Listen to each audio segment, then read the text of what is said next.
Okay, so now we're going to move on to the lats, the upper part of the back. Now these exercises work predominantly lats, but also a lot of your rhomboids, teres major, minor, all the back sort of muscles. So as I said at the beginning, I'm going to show you the main movements that you would see in most gyms. There's lots of variations of what I'm going to show you next, and I've got the variations to show, but it would make the video too long, so this is the basics.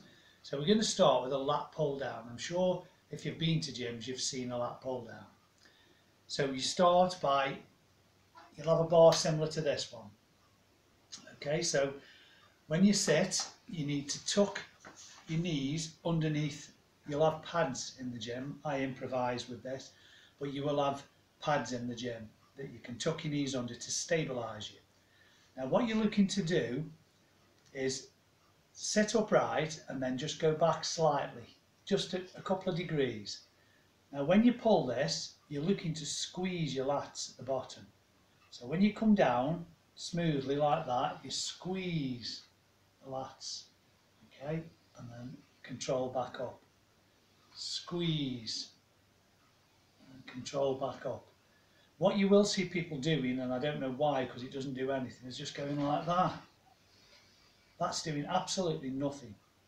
So you think about the muscle that you're working. You're working your latissimus dorsi at the back of your, come out the side of your back basically. So when you come down, you need to be squeezing down there. Hold split second and then go up. So don't lean too far back. Don't go forward so that you've got to move your head out of the way. Just go back enough so that this, if you look at this bar and the cable above it, it should come down in a straight line basically. So that's coming down a straight line, and you're only coming to the top of your chest, squeeze.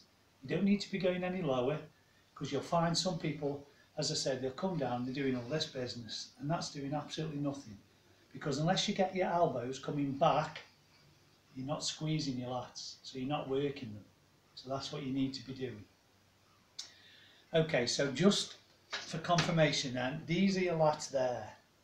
Now that will work, as I've said before, with upper and lower or inner and outer parts of muscles. You can't isolate one specific part, but that will predominantly work the upper part of the lat. There's an exercise I'm going to show you next which will work more of the lower part, but both of them work all of it. You're just emphasising one part more than another.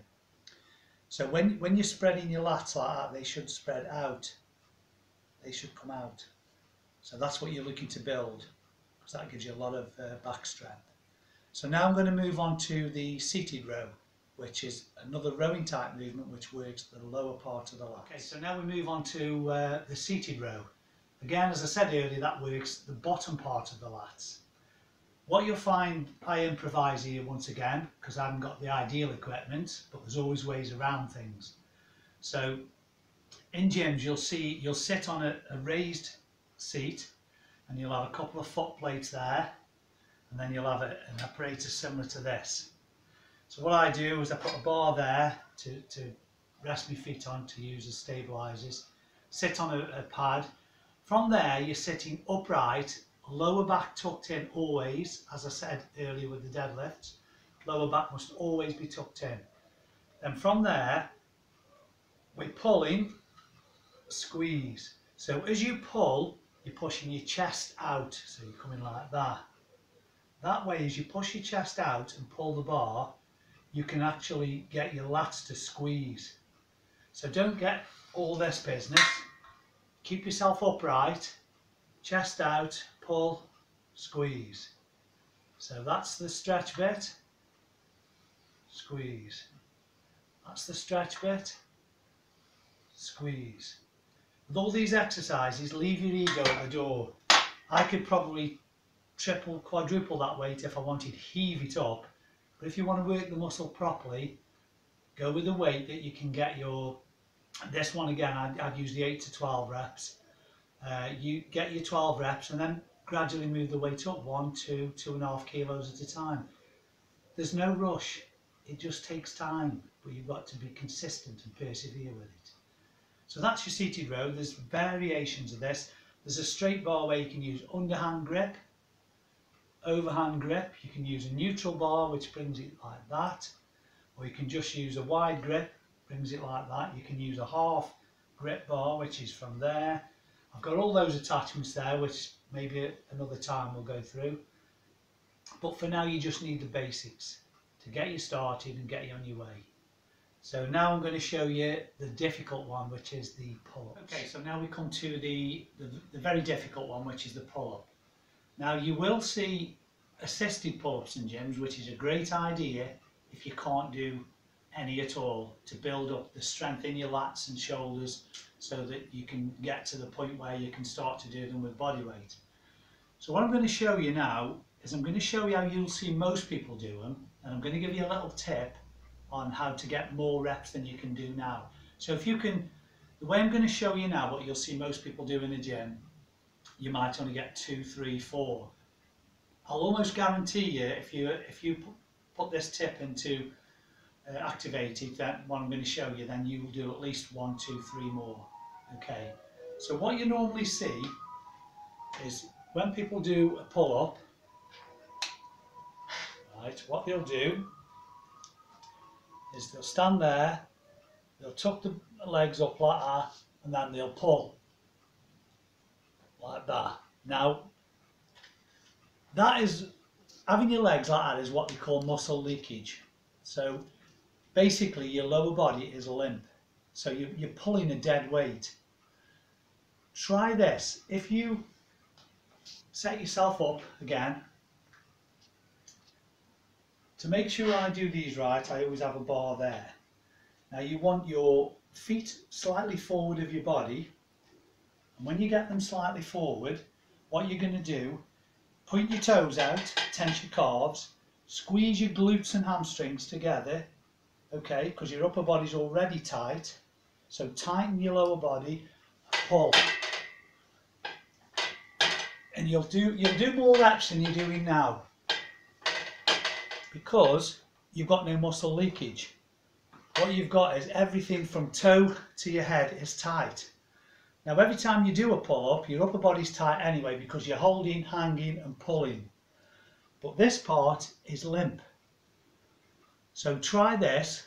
If you start at the bottom, your legs slightly forward of your body. If you need to put a bar or something there, that's fine. Point your toes out so it tenses your calves. Then squeeze your glutes together so that it tenses the upper part, and squeeze your quads as well. So you're squeezing the whole part of your body. So again, you can vary your grip on these. It doesn't have to be the grip that I'm doing, the width. So what we're doing, point your toes out, squeeze your glutes, squeeze your quads and pull. So you're up to there, down, pull, down. When you first do this, you've got to think on every rep to make sure that you squeeze, because it's a natural thing for your body to just go limp at the bottom. So you've got to, the start of each rep, think, right, point toes, squeeze glutes, squeeze quads, pull. And when you lower down under control, think again, point toes, squeeze glutes, squeeze quads, pull up. Because if you don't think about it until it becomes second nature to you, you'll just find that the body will go limp at the bottom again, and then you'll be struggling to pull your body up. I think everyone knows if you try and pull a dead weight that's limp, it's difficult.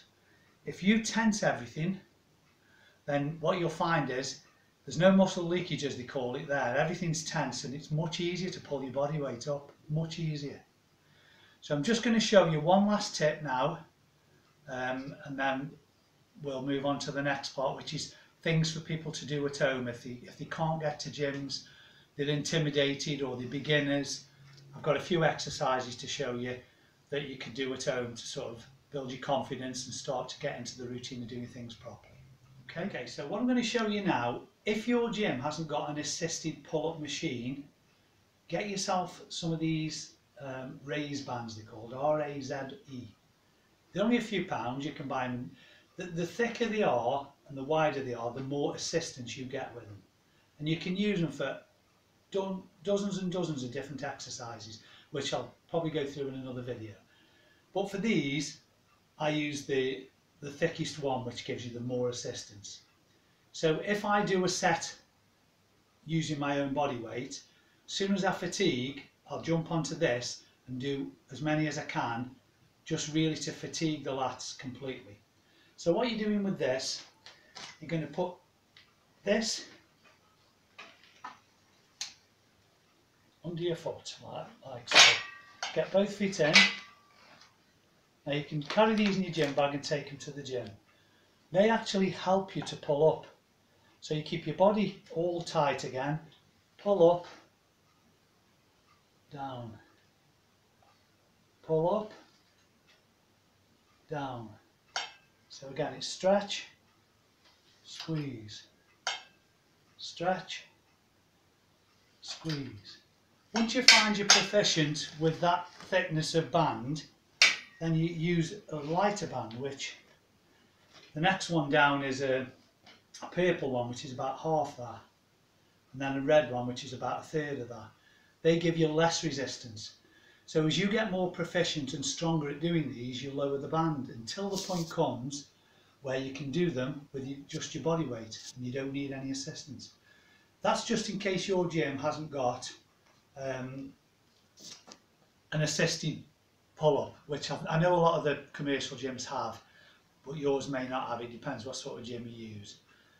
So that's that bit. What I'm going to show you, as I say, next is a few exercises that for a beginner or someone who's a little bit intimidated going to the gym and using machines, something you can do at home with mainly just body weight. Okay, so that'll be next.